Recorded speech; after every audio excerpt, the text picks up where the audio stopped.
you're in a horror movie, you make poor decisions. That's what you do. Last words to Drew. Run, bitch! Run!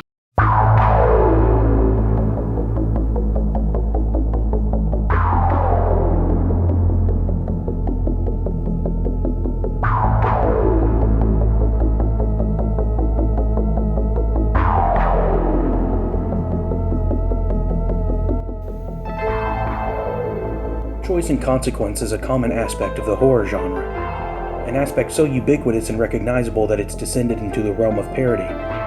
Characters in horror films make choices, often perceived as poor, and reap what they sow. Stupid or ignorant horror victims are a common trope in the genre, and they extend from their well-known home in the slasher subgenre into nearly every other subgenre in horror. In every horror tale, whether in space or on land, there will be victims making choices that result in dire consequences. But the choices, good or bad, made by victims are not the only choices made. The consequences, good or bad, inherited by the victims are not solely enforced on them. Behind every victim in a horror film is the perpetrator. Sometimes they are one and the same. Other times they're opposites in more ways than one. But there are two sets of choices and two sets of consequences. So, in this video, I'd like to highlight the set often overlooked: the choices and consequences of the perpetrator, the killer, the villain. To do this, I'd like to journey through 3 horror films, each defined by unique perpetrators of harm, and highlight the choices and consequences they experience in order to explain, in a way that doesn't rely on the victims, why I think the horror genre excels at showing all types of choices and consequences.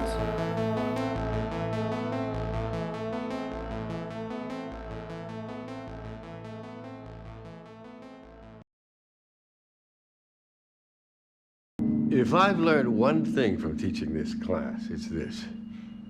After what we're going to see here today, 3 of you will go home tonight and decide that this is not what you want with your life. You know, there are some terrible people in this world who do unbelievably terrible things. So it's important that each of you ask yourself, do I really want to surround myself with these terrible things for the rest of my professional life?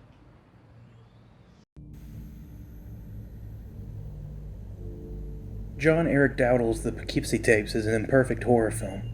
Presented in a faux documentary style, it regales us with the tale of a serial killer named Ed, who has recorded over 800 videotapes containing footage of various different tortures and murders he's committed. While the mockumentary aspect of the film falls short in a number of ways, what the film hauntingly portrays well is the first set of choices and consequences we're going to explore. Ed is given no backstory. We don't even see his face.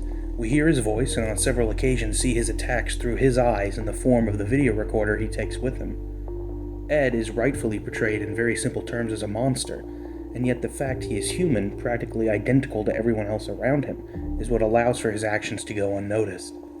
The film never tells us why Ed does what he does. There's no tape recorded that includes ravings or rants. Ed does what he does because he has the ability to. He understands how to bait and play the justice system, and does so with gleeful specificity.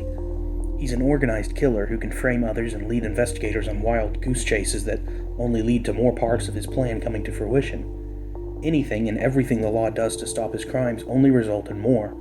He is presented as unstoppable, a snake-like killer who can elude justice simply because of sheer knowledge and luck. The vile nature of his crimes are given no explanation either. His sickness is not understandable within the confines the film offers. He rapes because he can, he mutilates because he can, and he tortures because he can. The power dynamic intrigues him, the control excites him. He is the modern personification of pure evil. But whereas other examinations of a killer being pure evil, like Michael Myers, have relied on the character's inhumanity, Ed's humanity is at the forefront. Now, there's no attempt to humanize him, and more often than not, the film presents him as a figure the law is in near awe of. Someone so adept at squirming through retribution that his skill is sickeningly impressive. But the choices Ed makes offer more insight into the human nature of the character than any flat-out attempt at humanization could. Ed, obviously, is a narcissist. He sees himself as a harbinger of death, a force of nature. The manner in which he clothes himself and presents himself on camera proves it. He has complete and utter control over all situations and refuses to allow his humanity to appear unless it's concealed behind a camera and used only as a facade. Hey, having a little car problem? Yeah, this whole thing isn't even worth driving some days. could I get a lift into the next town? Yeah, no problem. Hop in.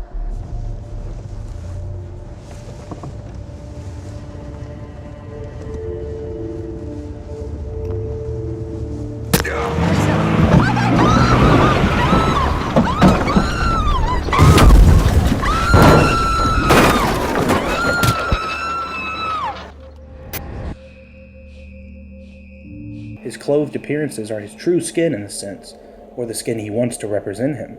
He's a perverted performer whose goal is to cause as much pain and anguish as possible.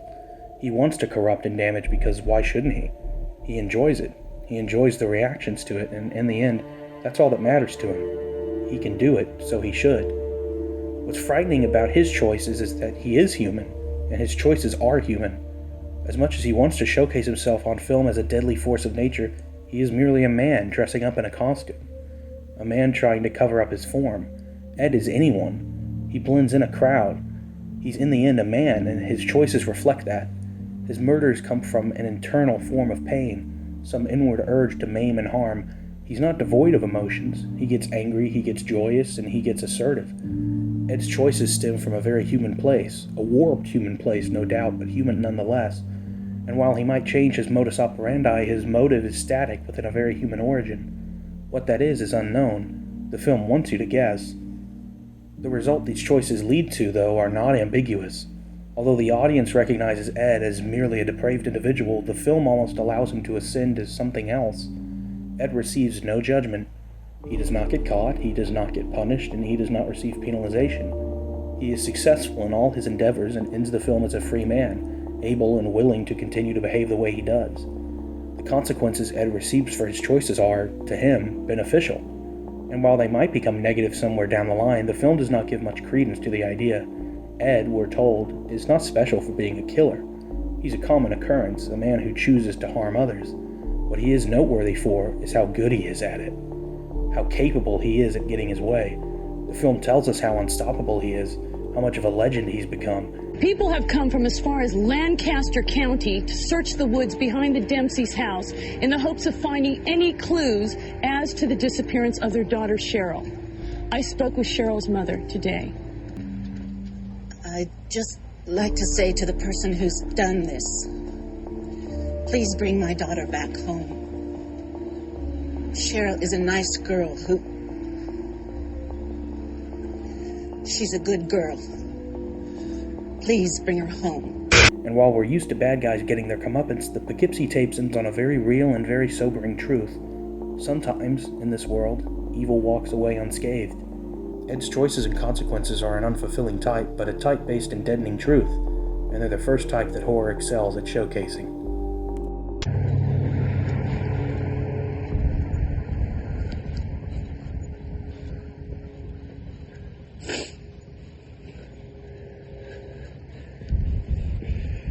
If there's anything I can do to help, just please let me know. Thanks.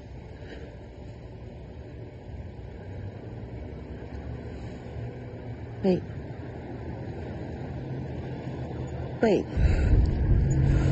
Oh my God. Oh my God.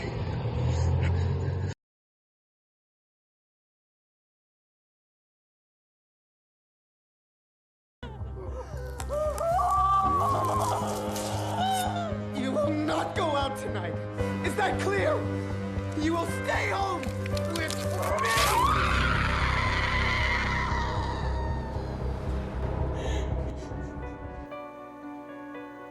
Frank Calhoun's Maniac, a remake of the 1980 horror film of the same name, follows Frank, a schizophrenic young man who spends many nights searching and stalking women before trailing them, attacking them, and scalping them. Like the Poughkeepsie tapes, Maniac showcases Frank's kills through his eyes, but while the few instances of POV in Poughkeepsie tapes were relegated to Ed's in-universe camera, Maniac relegates nearly the entire runtime to Frank's in-universe eyes. We see the world, his view, through his perspective, and in doing so, we get a greater understanding of the choices and consequences he faces. Frank suffers from mental illness. While we can assume Ed did too, Frank's is given greater clarity, and his humanity is further developed by how we see his world unfold around him. He is beset often by terrible migraines that impede his ability to see and function, and yet even though he utilizes medication, he often descends into hallucinations and episodes of arrested development. By witnessing the prostitution of his mother as a child, Frank's view of women was warped. His internal need for female companionship is offset by his deep sorrow and hatred for his mother, who he sees as having abandoned him. His only joyful moment with her, brushing her hair, is what he seeks to recreate by scalping his victims. His mother, who owned a mannequin business, left it to Frank upon her death, and all the female company he has boils down to these lifeless statues of women. By attaching the scalps of his victims to the mannequins, Frank combines two aspects that define womanhood in his eyes: the idea of a partner and the idea of his mother. Ideal women who can never leave him. Frank is almost disinterested in sex. Sex is violence. When viewing his mother's sexual experiences, the men who were with her abused her. Pleasure is pain in Frank's mind, and the women around him he wants to connect with, wants to be human with, must inevitably die by his hands. Frank does not know how to be human. He only knows how to be the shell of one.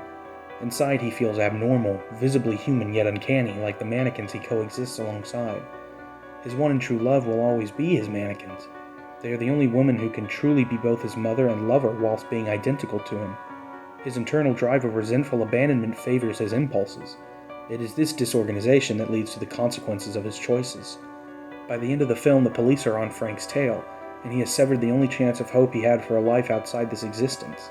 By killing the woman he had been exploring a relationship, Anna, and retrieving her scalp, he reverts back to his original purpose, abandoning any hope of finding his humanity. It's only after attaching her scalp to a mannequin dressed in a bridal gown that Frank gets his comeuppance. As his mind begins to permanently fracture, his collection of mannequins take on the form of his victims and rip him to shreds, revealing a mannequin underneath his skin. And as he dies, his perfect woman lowers her veil and turns her back to him, abandoning him in death. Frank's mental consequences are paralleled with the real-world consequences, as police enter his mannequin shop to find his corpse in the closet, alone, and away from his mannequins. Frank's choices and consequences are incredibly different compared to Ed's. Where in Ed's case it seems like a game to kill, Frank perceives killing as a survival mechanism. It is not superfluous and, in fact, is seen as a necessity. He cannot imagine surviving without it. Frank does not gleefully see himself as evil like Ed does. In fact, Frank does not see himself as evil at all. He doesn't enjoy killing, he simply needs to do it. The only emotions he feels in regards to his violent behavior relate to his mannequins. They're the only things that he can truly care for in the end. Frank's choices and consequences are a tragic type often found in the real world. Men who are haunted by afflictions and choose to seek emotional respite in violent ways. Men deluded in a manner that causes their choices to be seen as normal and are incapable of understanding the evil they've become. Men who more often than not experience mental consequences far more painful than any external consequence could be. And those choices and consequences are the second type that horror excels at showing.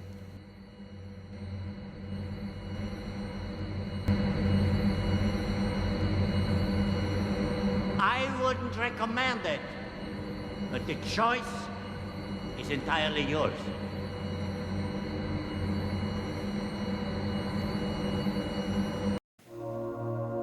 Lars von Trier's The House That Jack Built is a powerful film. At 2.5 hours long, it explores the mind and beliefs of a serial killer named Jack, who's revealed to be telling 5 incidents from his career to a man named Verge, the representation of the poet Virgil found in Dante Alighieri's 1321 poem, The Divine Comedy. Throughout each story, Jack reveals more and more about himself, and in doing so receives pushback from Verge, who's guiding him down further and further into the 9 circles of hell.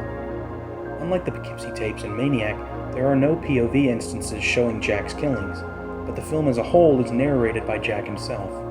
By providing narration, the insights Jack offers to the audience greatly exposes why Jack makes the choices he does, and what the consequences are for his actions. While Ed is a killer who joyfully revels in his status of evil, and Frank is a killer who doesn't see his actions as anything but a way to psychologically survive, Jack is a killer who attempts to convince himself that his killings are divine. Jack seeks to desperately convince Verge and himself that his atrocities are art. Jack chooses on numerous occasions to offer convoluted and complex explanations of his actions, likening himself to processes of nature, famous performers, architecture, poets, historical practices, and misunderstood fascists in order to find a loophole that gets him out of simply being an evil man.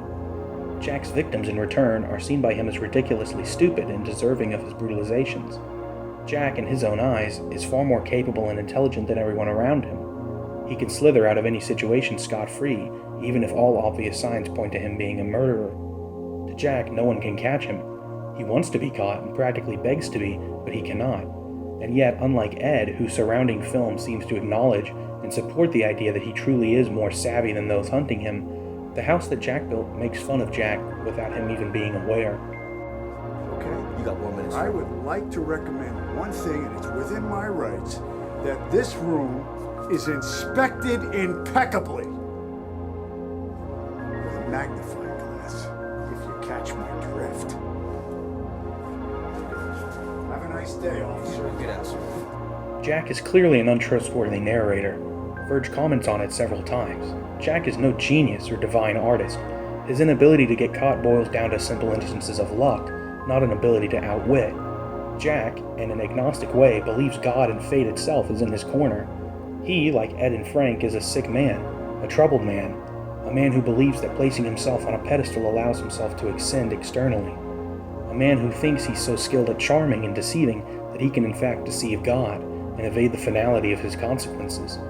Jack's choice to kill comes from many things. He in fact lists them: egotism, vulgarity, rudeness, impulsiveness, narcissism, intelligence, irrationality, manipulation, mood swings, and verbal superiority. He is keenly self-aware of his psychopathy and shortcomings, a fact which he thinks exempts him from criticism. To Jack, the ability to understand his faults leaves him superior to those around him. But he refuses to accept the biggest truth of all: he's nothing more than a killer. Jack's endless attempts to use contrived explanations to gain wiggle room from punishment are counteracted by Verge, the audience surrogate, who dismantles each and every argument he puts forth one by one. Murdering a woman by slamming a jack in her face isn't representative of ancient cathedrals, which held art in dark corners underneath the structural elements as a sign to God. Running over an old lady cannot be explained as an artist's true nature by citing a William Blake poem. And the choice to kill cannot be positively accepted by using shadows and lamplight as a symbolic explanation. And somewhere deep down, Jack knows this, but his narcissism must have more than a simple reason. While Ed's narcissism was satiated by the acceptance and flaunting of evil, and Frank couldn't even be bothered to wonder about narcissism, Jack's narcissism must grow into something infinitely powerful in order to find a delusional solace. In reality, Jack does not have control. Not everything plays to his order, which is what makes another aspect of his character, his OCD, such a fascinating representation of the damaging nature of his narcissistic choices. Jack has the urge to make everything work out for him, but this urge hurts him, much like his OCD. His OCD, much like his narcissism, is a flaw that haunts him throughout the entire film. By acknowledging its harmful potential, he believes he has conquered it, and as his killings go on, he becomes more and more prideful, allowing himself to become sloppier in order to be caught, and in order to make more fulfilling art. He sees no reason to repent because to him, he has already won. He strings it along, letting it get further and further away from him until he's too far gone to reel it back in. And after all excuses are destroyed, and he must look truth in the face, he sees what his OCD, and in turn his narcissism, could have led him to if he had only made the right choices. As a child, Jack's happiest memory was watching field workers cut grass in unison. He was appeased by the rhythm, the solidarity, and the control they had. The fact they all worked in order to further something beautiful. Much like them, Jack's goal was to create beauty. His dream was to build the perfect house, but he could never do so. His countless attempts left him bitter and angry.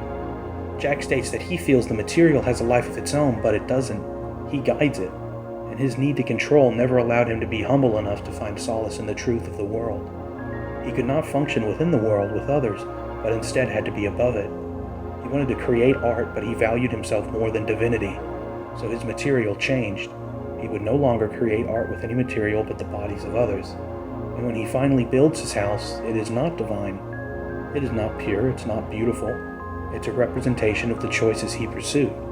A haunting, macabre construction that shows all that is undivine. And yet, Jack still cannot admit that his OCD, his narcissism, was the wrong choice. It's only when he sees the Elysian fields, and gazes at the fieldworkers creating beauty for all eternity, placing their control in others and in unison with the truth of existence, that he realizes what he's lost, that he understands the choices he's made, and what the consequences of them will be. Still, Jack refuses to let go of his OCD, his narcissism himself. When faced with the choice to go to the circle of hell he's been condemned to, or try to crawl around the hole leading to the lowest circle in order to reach the bridge leading to heaven, Jack makes his final choice. He chooses to attempt to cheat God. prove that he, above all things, is in control. Upon making this choice, he receives the greatest consequence of all.